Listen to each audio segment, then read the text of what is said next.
Hi friends, मैं ऋतु अग्रवाल अपने YouTube channel पर आपका स्वागत करती हूँ। आज हम कक्षा 10 का क्लास 10 का पॉलिनोमियल्स चैप्टर पढ़ेंगे, बहुपद।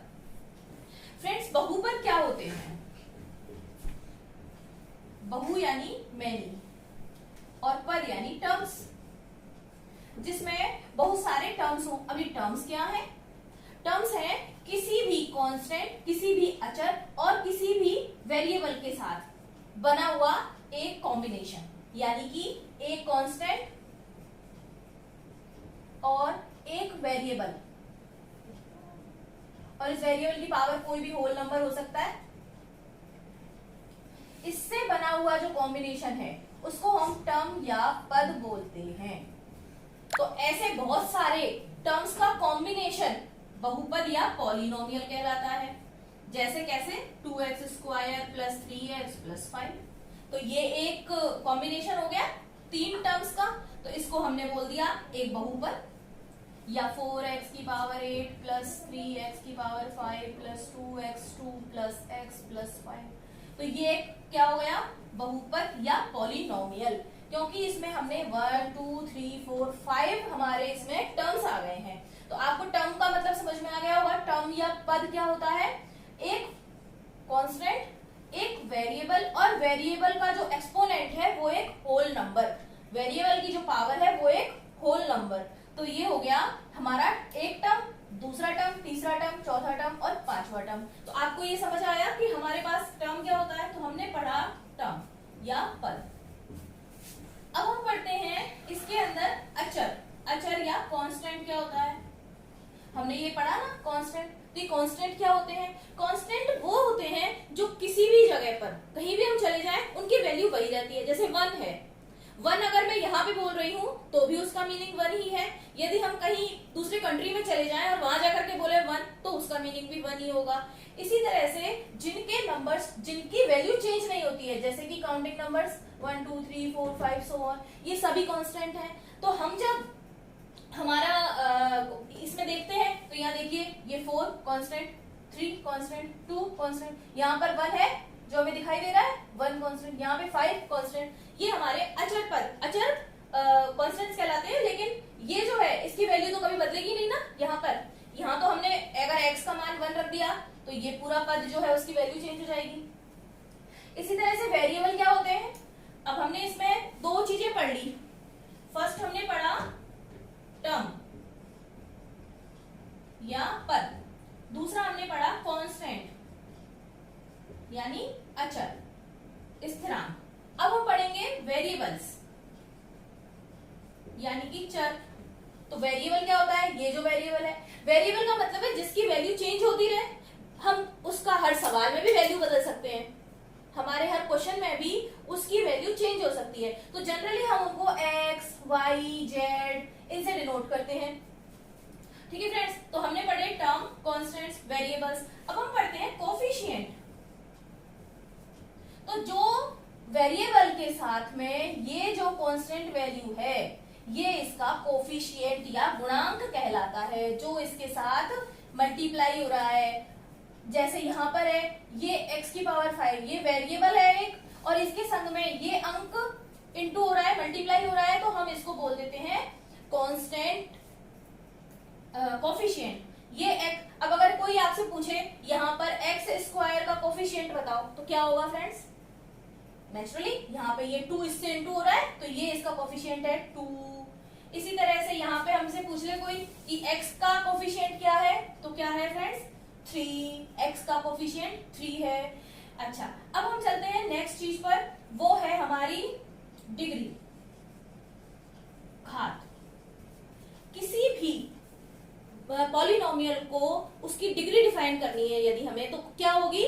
जो मैक्सिमम डिग्री है उसके वेरिएबल्स में। यानी कि यदि हमने ये वाला क्वेश्चन देखा तो हम यहाँ देखते हैं x की कौन कौन सी डिग्री पावर्स है? 8 है, 5 है, 2 है, 1 है। 8 है, 5 है, 2 है और 1 है। तो मैक्सिमम क्या है फ्रेंड्स? इसमें मैक्सिमम 8 है, यानी कि इस वाले पॉलिनोमियल की डिग्री क्या हो गई? 8। क्या होगी इसकी डिग्री? 8। इसी तरह से यदि हम इस पॉलिनोमियल की डिग्री देखें, इस बहुपद की घात देखें, तो क्या होगी?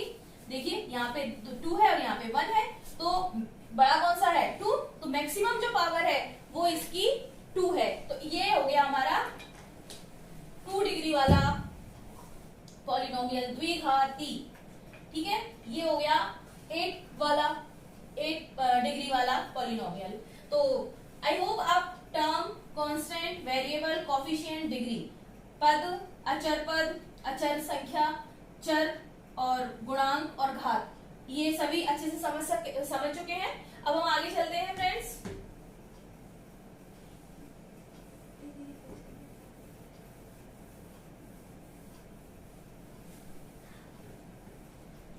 हम इन बहुपदों को, हम इनको दो आधार पर डिवाइड कर सकते हैं। कौन कौन से हैं? एक तो है डिग्री के बेस पे और एक है टर्म के बेस पे, यानी घात के आधार पर और पद के आधार पर। तो घात के आधार पर कौन कौन से होते हैं फ्रेंड्स?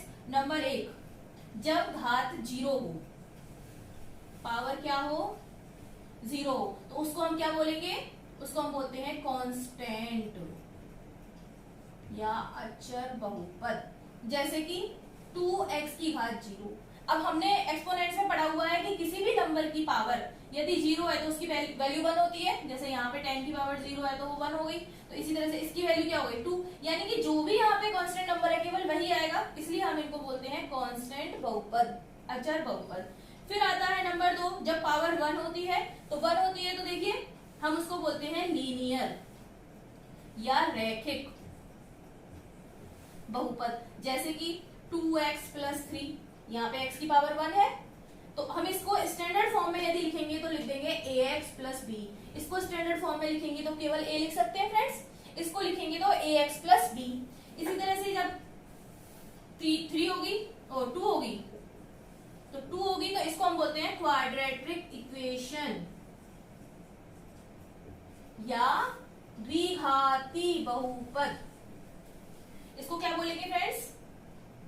क्वाड्रेटिक या द्विघाती। और इसको हम कैसे लिख सकते हैं? 2x square plus 3x plus 4, और इसका जो स्टैंडर्ड फॉर्म है उसको हम लिखते हैं ax square plus bx plus c। इसी तरह से यदि इसकी घात 3 है तो हम उसको बोलते हैं क्यूबिक या त्रिघाती। और इसको कैसे लिख सकते हैं? 2x की power 3, 3x square plus 4x plus 5, और इसका जो स्टैंडर्ड फॉर्म आएगा वो आएगा ax cube plus bx square plus cx plus d। देखिए इसी तरह से आगे चलता रहेगा। अगर 4 है तो उसको हम बाई क्वाड्रेटिक बोल देते हैं, चतुर्घाती। 5 है तो पंचघाती, 6 है तो षष्ठघाती। इस तरह से ये बढ़ता जाता है और इसका स्टैंडर्ड फॉर्म हम लिखते जाते हैं। तो देखिए इसको हम वापस से समझते हैं एक बार। यदि बहुपद को हम डिग्री के बेस पर बना रहे हैं, तो यदि 1 उसकी पावर 0 है तो उसको हम बोलते हैं कांस्टेंट पॉलिनोमियल या अचर बहुपद। जैसे कि हमने यहाँ पे x की पावर 0 ले ली, तो ये हो गया 2x की पावर 0। तो यहाँ पे हमने देखा यहाँ पे केवल 2 ही मान आ रहा है। अगर ये होता 3x की पावर 0 तो इसका वैल्यू 3 हो जाती, यानी कि कोई कांस्टेंट ही आएगा। तो हमने उसको एक स्टैंडर्ड ले लिया ax की पावर 0। यदि पावर हाईएस्ट पावर जो है वो 1 है, हम पॉलिनोमियल को उसकी हाईएस्ट पावर से ही तो डिसाइड करते हैं। तो यदि 1 है तो हम उनको इस तरह से लिख सकते हैं 2x की पावर 1 प्लस 3, और इसका स्टैंडर्ड जो फॉर्म है वो हो गया ax प्लस b। तो हम इसको लीनियर पॉलिनोमियल भी बोलते हैं, रैखिक बहुपद। ठीक है फ्रेंड्स। इसके बाद हमारे यदि पावर 2 हो जाती है तो हम उसको क्वाड्रेटिक बोलते हैं या द्विघाती बहुपद बोलते हैं। उसको हम लिख सकते हैं ax square plus bx plus c में। इसी तरह से यदि 3 है तो क्यूबिक। इसी तरह से ये चलते रहते हैं। अब हम यदि टर्म्स के बेस पे देखें, बेसिस ऑफ टर्म्स, तो बेसिस ऑफ टर्म्स पर फ्रेंड्स ये कितने तरह के होते हैं? तो यदि एक टर्म है नंबर 1 पे, 1 टर्म है, तो उसको हम बोलते हैं मोनोमियल या एक पदी। यदि उसमें 2 टर्म्स है तो हम उसको बोलते हैं बायनोमियल, द्विपदी। 3 है तो ट्राइनोमियल, टेट्रानोमियल। ये इस तरह से चलते जाएंगे। तो अब आप देखिए हम इनको पॉलिनोमियल्स को 2 बेस पर डिवाइड कर सकते हैं। एक होता है डिग्री का बेस और एक होता है टर्म्स का बेस। डिग्री के बेस पे हमने देख लिए constant polynomial, linear polynomial, quadratic polynomial और क्यूबिक पॉलिनोमियल। इसी तरह से चलते रहेंगे। अचर बहुपद, रैखिक बहुपद, द्विघाती बहुपद, त्रिघाती बहुपद। इनके हमको स्टैंडर्ड फॉर्म समझ में आ गए। जब ax की power 0, ax plus B, ax square plus B X plus C और ax cube plus B X square plus C X plus D. इसी तरह से सो ऑन हम करते जाएंगे। तो टर्म के बेस पे देखा तो वन टर्म है यदि तो मोनोमियल एक पदी, टू टर्म्स है तो बायनोमियल द्विपदी। देखिए हम इसको आगे और समझने की कोशिश करते हैं। यदि हम इसको डिग्री के बेस पे लें तो हमारे पास एक स्टैंडर्ड फॉर्म आती है पॉलिनोमियल की। हम पॉलिनोमियल को px से डिनोट करते हैं, पॉलिनोमियल इन x या polynomial the form of x। तो हम देखिए सबसे पहले a0 यदि पावर 0 है तो, फिर इसके बाद a1 x की पावर 1, a2 x की पावर 2, a3 x की पावर 3, सो ऑन। इस तरह से ये an x की पावर n तक जा सकता है। ये n कितना भी हो सकता है फ्रेंड्स, इससे हमें जितने नंबर्स हम लिखना चाहें जो हमें वो दे क्वेश्चन में। तो आई होप ये आप तो को यहाँ तक